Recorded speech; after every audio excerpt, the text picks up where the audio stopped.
You are not distracted because you are weak. Your brain is doing exactly what it was built to do. The problem is the world it was built for no longer exists, and the one you're living in knows exactly how to exploit it. And here is what is actually happening. Your brain is wired to chase novelty. Every time something new appears, a notification, a message, a headline, it releases a small burst of anticipation, not pleasure. Anticipation. The feeling of something good about to arrive. That feeling is what keeps you reaching for your phone, not what is on it. The possibility of what might be on it. This is the same mechanism behind a slot machine. You do not know when the reward is coming. That uncertainty is the point. The brain chases the maybe, and it never stops because the maybe never fully resolves. Now here is where it starts to cost you. When this happens dozens of times an hour, your brain adapts. It raises its baseline. Things that used to feel interesting, a conversation, a book, a task that requires focus, starts to feel flat. Not because they changed, because the bar moved. A book that once held your attention for an hour now loses you in minutes. A task that once felt engaging now feels impossible to start. You have been feeding your brain a level of stimulation it now expects just to feel normal.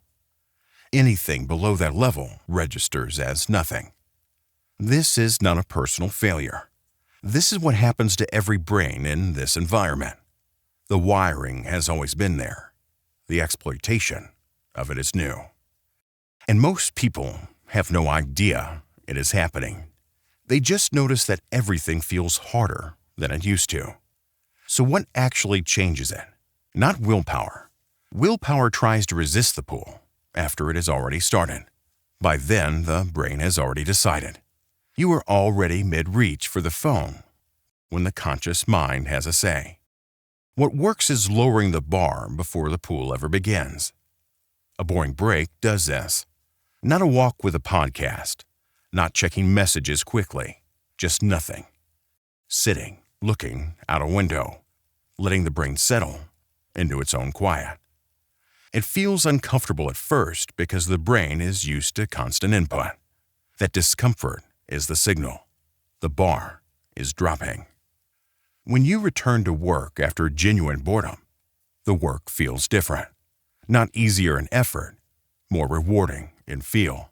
Because the brain recalibrated what rewarding actually means. You do not need to delete the apps.